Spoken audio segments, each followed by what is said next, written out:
گرمیوں کا موسم شروع ہو چکا ہوتا ہے اور لاڈو چڑیا اپنے گھر میں آرام کر رہی ہوتی ہے، جبکہ اس کا شوہر راجو چڑا گھر سے باہر کام کاج کے لیے گیا ہوتا ہے۔ لاڈو کے دونوں بچے جگنو اور تتلی باہر کھیل رہے ہوتے ہیں کہ تبھی آسمان سے بارش برسنا شروع ہو جاتی ہے اور اتنی زور سے بادل گرجتا ہے کہ بچے ڈر کر اپنی ماں کے پاس چلے جاتے ہیں۔ ارے ماں، یہ کیسی آواز تھی؟ میں اس آواز سے بہت ڈر گئی ہوں۔ یہ جنگل میں کون سا جانور اتنی زور سے بولا؟ تبھی جگنو اپنی بہن کا مذاق اڑانا شروع کر دیتا ہے۔ ارے ماں، دیکھو تتلی کتنی ڈرپوک ہے، کیسے ڈر کر آپ کے پاس چلی آئی؟ ارے جگنو بیٹا، بہت بری بات ہے، ایسے کسی کا مذاق نہیں اڑاتے۔ آپ کی بہن ابھی بہت چھوٹی ہے، اس لیے ڈر گئی۔ کوئی بات نہیں، میں ابھی دروازہ بند کر دیتی ہوں، پھر آپ کو ڈر نہیں لگے گا۔ لاڈو چڑیا دروازہ بند کر کے بچوں کے ساتھ ہنسی مذاق شروع کر دیتی ہے تاکہ بچوں کا ڈر دور ہو سکے۔ ہاں تو تتلی بیٹا، اب تو ڈر نہیں لگ رہا آپ کو؟ اب دیکھو بالکل خاموشی ہو گئی، اب آپ کو ڈرنے کی بالکل ضرورت نہیں۔ نہیں ماں، اب مجھے بالکل بھی ڈر نہیں لگ رہا، آپ کا بہت بہت شکریہ۔ لاڈو چڑیا بچوں کے ساتھ ہنسی خوشی وقت گزار رہی ہوتی ہے۔ ادھر راجو کام کاج سے واپس لوٹ رہا ہوتا ہے کہ ایک دم زور سے بادل گرجتا ہے، جس کی آواز سن کر راجو بے ہوش ہو جاتا ہے اور زمین پر گر جاتا ہے۔ گرنے کی وجہ سے اس کے سر پر بہت چوٹ آتی ہے۔ راجو زمین پر بے ہوش پڑا ہوتا ہے، تبھی اس کی پڑوسن لالی چڑیا وہاں سے گزرتی ہے اور دیکھتی ہے کہ راجو چڑا زمین پر گرا ہوا، تو وہ فوراً اڑ کر اس کے پاس آ جاتی۔ یا اللہ خیر، راجو بھیا کیا ہوا؟ آپ کو یہ چوٹ کیسی لگی؟ آپ تو بہت زیادہ زخمی ہیں، مجھے آپ کو فوراً ڈاکٹر کے پاس لے جانا پڑے گا، ورنہ آپ کا بہت خون بہہ جائے گا۔ لالی چڑیا کسی طرح راجو کو اٹھا کر ڈاکٹر کے پاس لے جاتی ہے۔ ادھر لاڈو چڑیا گھر میں بچوں کے ساتھ وقت گزار رہی ہوتی ہے کہ تبھی دروازے پر دستک ہوتی ہے۔ اللہ خیر کرے، اتنی بارش میں کون آ گیا؟ لاڈو بہن، میں ہوں لالی چڑیا، اور دروازہ کھولیں، راجو بھیا بھی میرے ساتھ ہیں، ہم بارش میں بھیگ رہے ہیں، جلدی جلدی دروازہ کھولیں۔ لالی چڑیا کی آواز سن کر لاڈو چڑیا دروازہ کھول دیتی ہے اور وہ دونوں گھر میں آ جاتے ہیں۔ راجو کے سر پر پٹی بندھی دیکھ کر لاڈو چڑیا بہت ڈر جاتی ہے، فوراً راجو کے پاس آ جاتی ہے۔ اللہ خیر کرے تتلی کے پاپا، آپ کو چوٹ کیسے لگ گئی؟ آپ تو صبح بالکل ٹھیک تھے۔ بس آج کچھ طبیعت ٹھیک نہیں تھی، میں کام سے واپس آ رہا تھا کہ زمین پر گر گیا اور چوٹ لگ گئی۔ ہاں لاڈو بہن، میں وہاں سے گزر رہی تھی کہ میں نے انہیں وہاں بے ہوش پڑے دیکھا، ڈاکٹر نے انہیں بیڈ ریسٹ کا بولا ہے۔ راجو چڑا تو پورا دن آرام کا بہانہ بنا کر گھر میں لیٹا رہتا ہے، مگر لاڈو چڑیا کو اپنے بچوں کی بہت فکر ہو رہی ہوتی ہے کیونکہ گھر میں راشن ختم ہو چکا ہوتا ہے۔ سنیے تتلی کے پاپا، بچوں کے کھانے کے لیے راشن ختم ہو چکا ہے، اب آپ بھی بیڈ ریسٹ پہ ہیں، مجھے ہی باہر جا کر کچھ کھانے کے لیے لانا ہوگا۔ ہاں صحیح کہہ رہی ہو تم لاڈو، جب تک میری طبیعت ٹھیک نہیں ہوتی تمہیں ہی باہر جا کر راشن لانا پڑے گا، جب تک میں مکمل ٹھیک نہ ہو جاؤں۔ یہ تمہاری ذمہ داری ہے کہ بچوں کے کھانے کا انتظام کرو۔ اور اس طرح لاڈو چڑیا مجبور ہو کر گھر سے باہر جانے کا فیصلہ کر لیتی ہے۔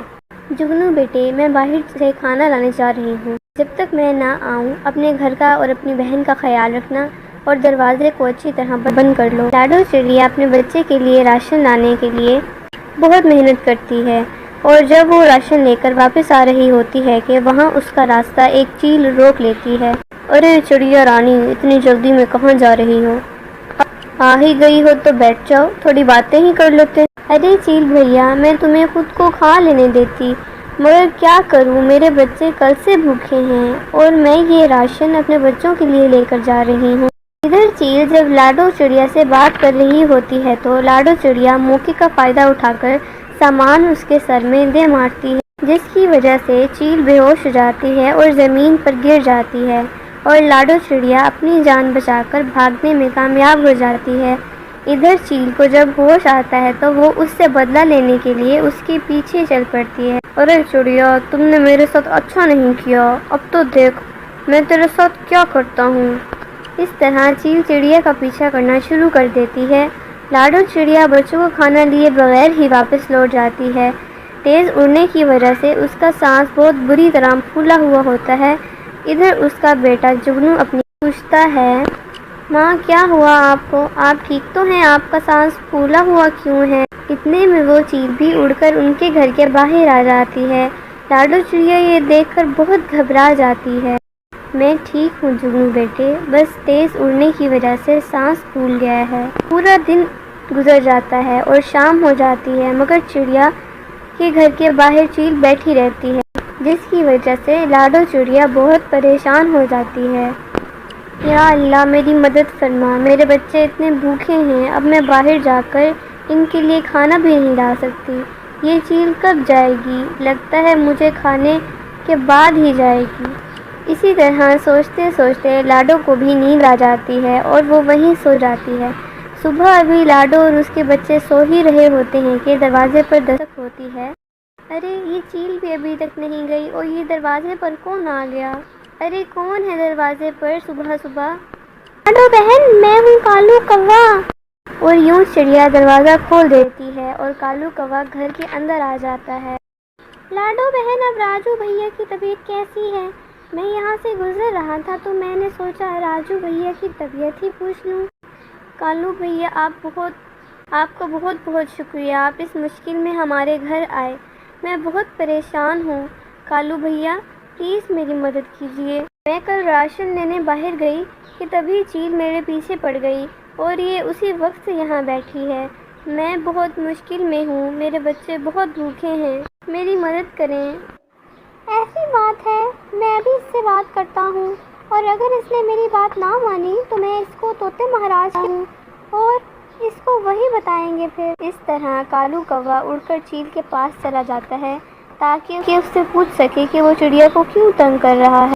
ارے او کوے، تو چڑیا کے گھر میں کیا کرنے گیا تھا؟ وہ صرف میرا شکار ہے، میں نے اسے پہلے دیکھا تھا اور میں ہی اسے کھاؤں گا۔ خبردار جو تم نے اس پر بری نظر ڈالی۔ سنا چیل، لاڈو چڑیا اس وقت بہت مصیبت میں ہے، اس کا شوہر بیمار ہے اور اس کے بچے بھوکے ہیں، اس کے بارے میں سوچنا بھی مت۔ اگر تم نے میری بات نہیں مانی تو میں تمہاری شکایت طوطے مہاراج سے کروں گا اور پھر تم اپنی سزا کے خود ذمہ دار ہو۔ ارے چل یہاں سے، مجھے دھمکیاں لگا رہا ہے، میں تو اس کو کھا کر ہی جاؤں گا۔ اگر تمہیں چڑیا اور اس کے بچوں کی اتنی ہی فکر ہے تو میں ان سب کو کھا لیتا ہوں۔ ٹھیک ہے، اب تم سے طوطے مہاراج ہی پوچھیں گے کہ تم لاڈو چڑیا کو کیوں تنگ کر رہے ہو۔ ایسا بول کر کوا وہاں سے اڑ جاتا ہے۔ طوطے مہاراج، میں نے چیل کو بہت سمجھانے کی کوشش کی مگر اس کو میری بات سمجھ نہیں آ رہی، آپ ہی اس کو سمجھانے کی کوشش کریں۔ اگر ایسی بات ہے تو اس کو میرے دربار میں پیش کیا جائے، میں خود اس سے بات کروں گا کہ وہ کیوں ایک مجبور چڑیا کو تنگ کر رہی ہے۔ ارے چیل، کیا جو یہ کہہ رہا ہے وہ ٹھیک ہے؟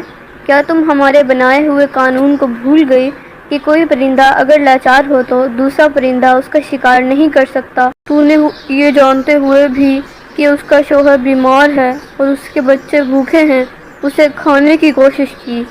طوطے مہاراج، مجھے معاف کر دیجیے، مجھ سے بہت بڑی غلطی ہو گئی، آئندہ آپ کو شکایت کا موقع نہیں ملے گا۔ میں آپ سے وعدہ کرتا ہوں، ہاں یہی تمہارے حق میں بہتر رہے گا، اور اگر آج کے بعد تم مجھے اس کے گھر کے آس پاس دکھائی دیے تو میں اپنی پوری فوج لے کر تم پر حملہ کر دوں گا۔ جیسا آپ کا حکم ویسا ہی ہوگا، میں آئندہ اس کے گھر کے قریب آپ کو نظر نہیں آؤں گا۔ یہ کہہ کر وہ چیل وہاں سے اڑ جاتی ہے اور پھر لاڈو چڑیا کے گھر کے آس پاس کبھی نظر نہیں آتی۔ تو دوستو، دیکھا آپ نے کس طرح کالو کوے کی ذہانت اور طوطے مہاراج کے انصاف کی وجہ سے چڑیا سکون کی زندگی گزارنے لگتی ہے۔ اب اس کو کسی طرح کا کوئی خطرہ نہیں ہوتا۔ کچھ ہی دنوں میں راجو بالکل ٹھیک ہو جاتا ہے اور پھر وہ دونوں میاں بیوی مل کر اپنے بچوں کے لیے خوراک تلاش کرتے ہیں اور وہ خوشی خوشی زندگی بسر کرتے ہیں۔ تو دوستوں، کیسی لگی آپ کو ہماری کہانی؟